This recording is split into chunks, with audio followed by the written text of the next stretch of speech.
आज हम आपको एक ऐसी कहानी सुनाने जा रहे हैं जो आपके जीवन के दृष्टिकोण को पूरी तरह बदल सकती है।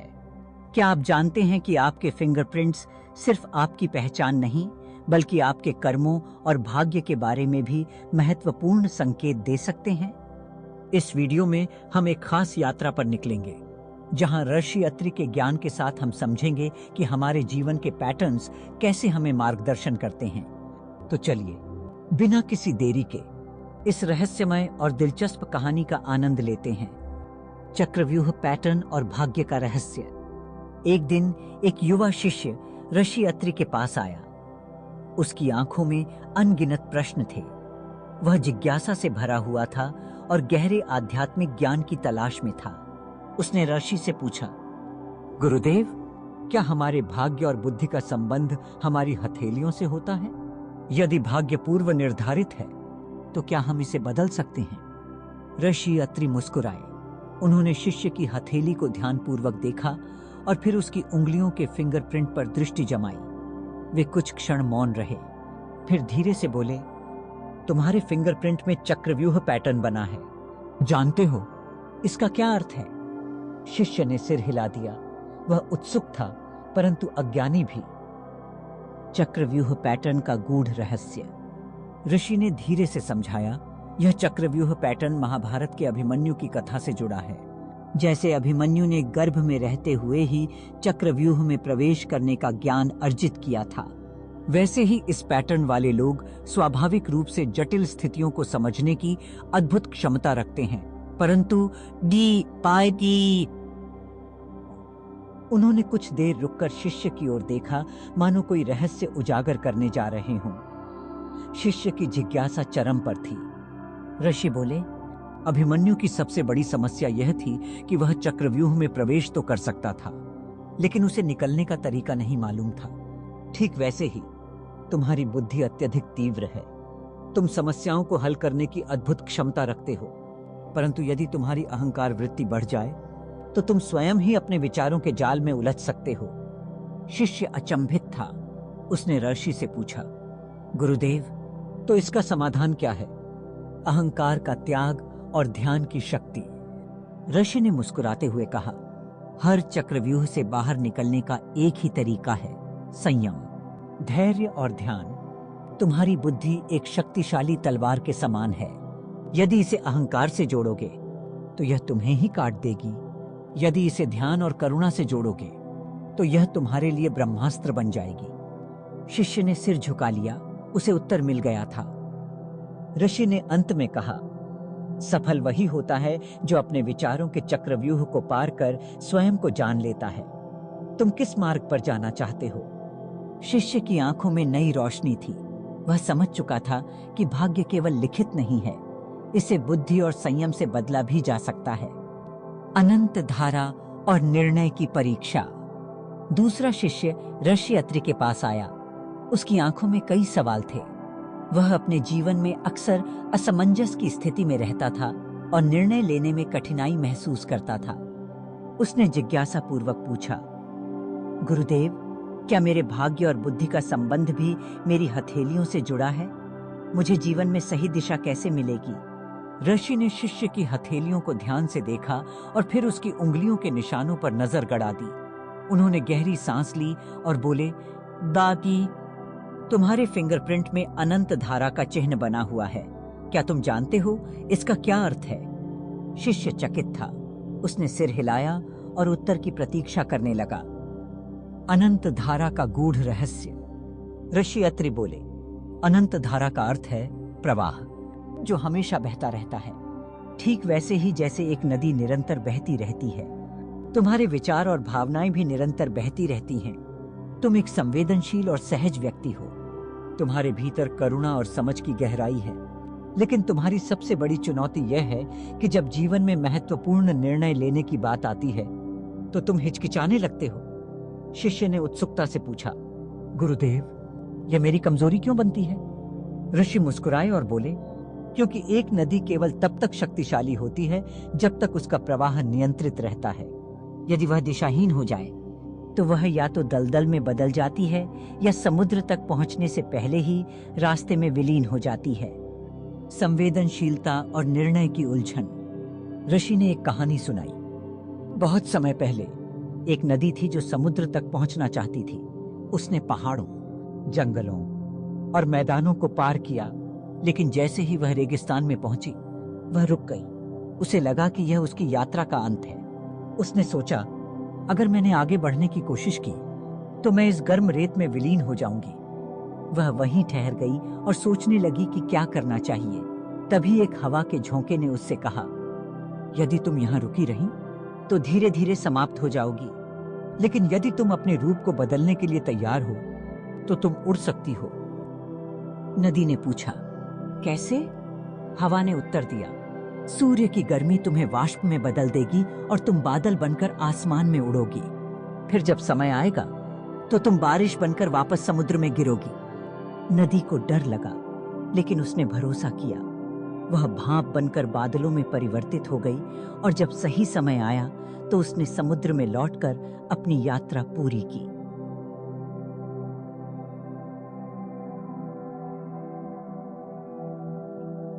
निर्णय की शक्ति। ऋषि अत्रि ने शिष्य की ओर देखा और कहा, तुम भी इस नदी की तरह हो। तुम्हारी संवेदनशीलता तुम्हारी शक्ति है, लेकिन यदि तुम जीवन के कठिन निर्णयों से डरते रहोगे तो तुम वहीं ठहर जाओगे और कभी अपने असली उद्देश्य तक नहीं पहुंच पाओगे। शिष्य गंभीर हो गया। उसे समझ आ गया था कि निर्णय लेने में डर उसकी सबसे बड़ी कमजोरी थी। ऋषि ने अंत में कहा, जो व्यक्ति प्रवाह में रहता है उसे अपनी दिशा भी स्वयं तय करनी होती है। यदि तुम जीवन में आगे बढ़ना चाहते हो तो अपने डर को छोड़ो और अपने भीतर की बुद्धि को निर्णय लेने दो। शिष्य की आंखों में अब आत्मविश्वास की चमक थी। वह समझ चुका था कि अनंत धारा में प्रवाह तो आवश्यक है, लेकिन बिना दिशा के बहना आत्मविनाश के समान है। संकल्प की शक्ति और आत्मसंदेह की चुनौती। तीसरा शिष्य धीरे धीरे ऋषि अत्रि के पास आया। उसके चेहरे पर एक अनोखी शांति थी, लेकिन उसकी आंखों में एक दबी हुई चिंता झलक रही थी। वह अपनी सीमाओं को समझना चाहता था, लेकिन हर बार जब कोई बड़ा निर्णय लेने का समय आता, वह खुद को संदेहों में उलझा हुआ पाता। उसने झिझकते हुए पूछा, गुरुदेव, क्या मेरी हथेलियों की रेखाएं भी मेरे भाग्य का संकेत देती हैं? क्या मैं भी अपने अंदर छिपी शक्ति को पहचान सकता हूं? ऋषि ने उसकी हथेलियों को ध्यान से देखा। उनकी दृष्टि शिष्य की उंगलियों पर स्थिर हो गई, जहां सीधी और सरल रेखाएं उभर रही थीं। वे बिना किसी घुमाव या उलझाव के एक स्पष्ट और व्यवस्थित रूप में थीं। उन्होंने गहरी सांस ली और बोले, तुम्हारी उंगलियों पर संकल्प रेखा अंकित है। यह सीधी और सटीक है, बिल्कुल वैसे ही जैसे पर्वत की चोटी तक पहुंचने का मार्ग। लेकिन यह रास्ता आसान नहीं होता। इसमें धैर्य और कठोर परिश्रम की परीक्षा होती है। शिष्य ने ध्यान से सुना, लेकिन उसके मन में एक संशय बना रहा।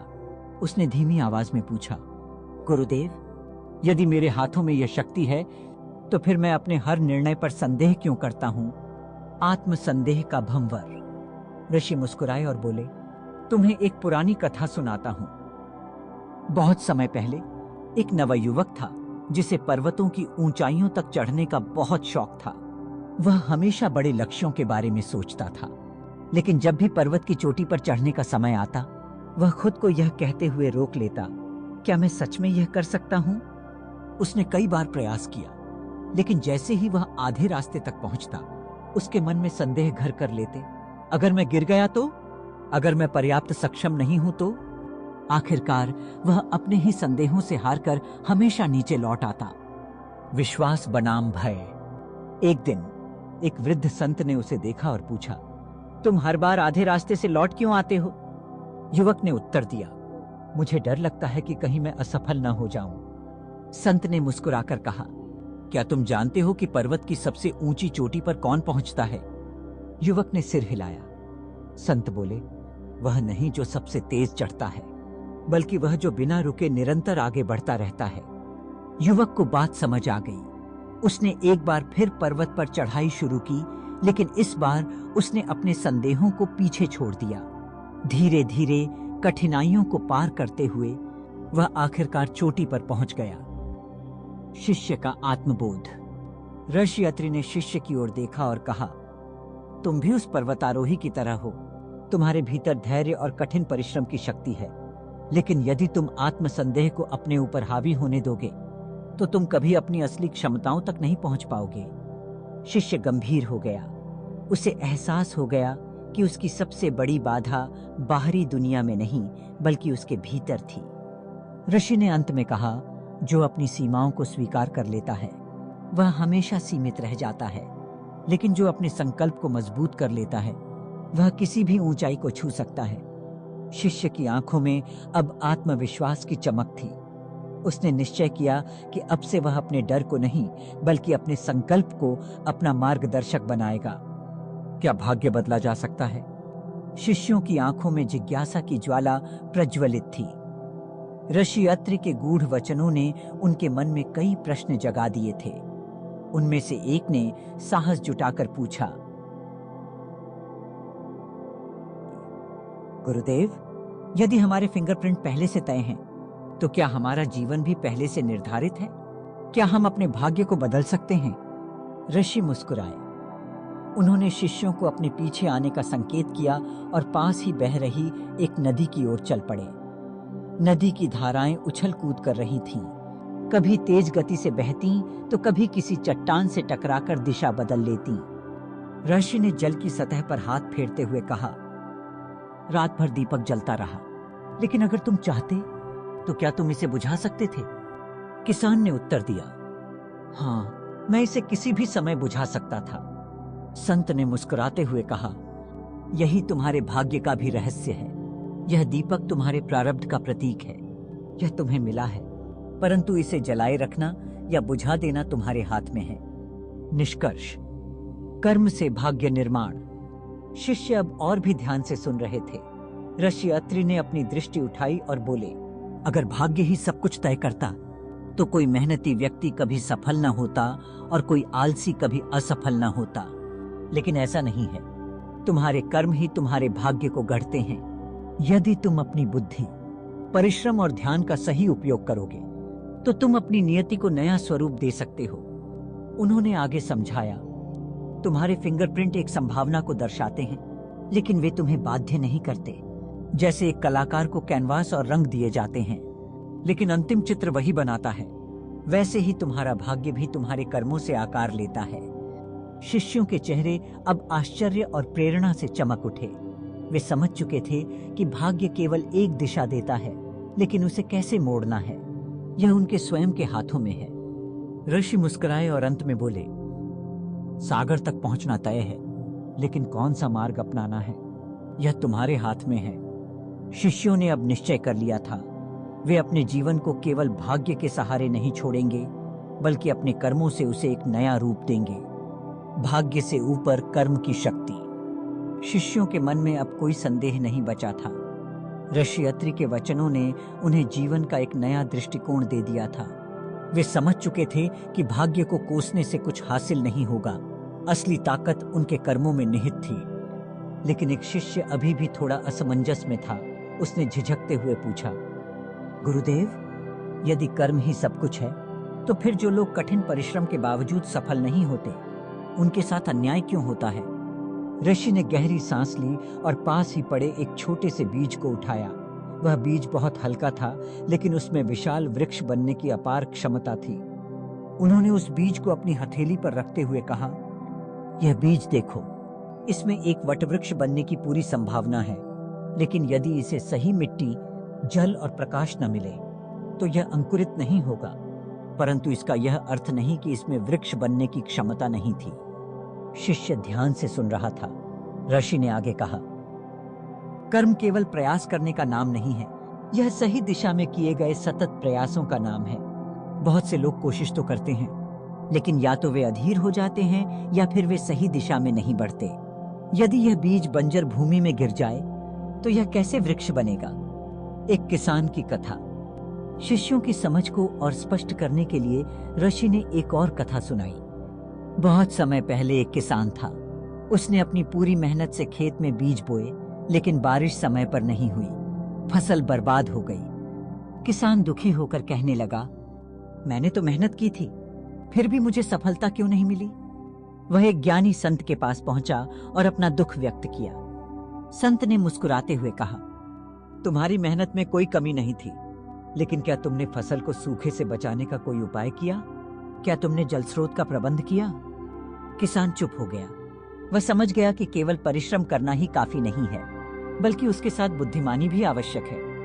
कर्म का गूढ़ रहस्य। ऋषि ने शिष्यों की ओर देखा और बोले, परिश्रम का अर्थ केवल शारीरिक मेहनत नहीं है, यह सही सोच, सही दृष्टिकोण और सही दिशा में कार्य करने से जुड़ा है। जो व्यक्ति परिस्थितियों को समझकर अपने कदम बढ़ाता है, वह सफल होता है। उन्होंने आगे कहा, भाग्य उन लोगों का साथ देता है जो अपने कर्मों को सही दिशा में लगाते हैं। केवल कर्म करने से ही परिणाम नहीं मिलेगा, बल्कि सही ज्ञान और धैर्य भी आवश्यक है। अंतिम संदेश। अब शिष्यों के मन में कोई भ्रम नहीं था। वे समझ चुके थे कि उनका भविष्य केवल उनके हाथों में है। वे अब भाग्य को कोसने के बजाय अपने कर्मों पर ध्यान देने के लिए तैयार थे। ऋषि अत्रि मुस्कुराए और बोले, अब जाओ, ध्यान और सत्कर्म से अपने भविष्य का निर्माण करो। यदि नदी अपनी धारा स्वयं तय कर सकती है, यदि एक बीज संघर्ष करके वटवृक्ष बन सकता है, तो तुम क्यों नहीं? कर्म ही तुम्हारे भाग्य का निर्माता है, इसे कभी मत भूलो। शिष्य अब आत्मविश्वास से भर चुके थे। वे अपने जीवन को नए सिरे से जीने के लिए तैयार थे, भाग्य के अधीन नहीं, बल्कि अपने कर्मों के अधीन। धन्यवाद प्रिय दर्शकों, आज की कहानी ने हमें यह समझने में मदद की कि हमारे फिंगरप्रिंट्स और कर्म दोनों हमारे जीवन की दिशा तय करते हैं। क्या आप भी अपने भाग्य को बदलने की राह पर हैं? तो आगे बढ़ें और अपनी आत्मशक्ति को पहचानें। अगर आपको ये वीडियो पसंद आया हो तो कृपया इसे लाइक करें और अपने विचारों को कमेंट में हमारे साथ साझा करें। हमें यकीन है कि आपके पास भी कुछ खास दिशा है और हम इसे जानने के लिए इंतजार नहीं कर सकते। तो जल्दी से हमारे चैनल को सब्सक्राइब करें और अगले वीडियो में फिर मिलते हैं एक नई प्रेरणादायक कहानी के साथ।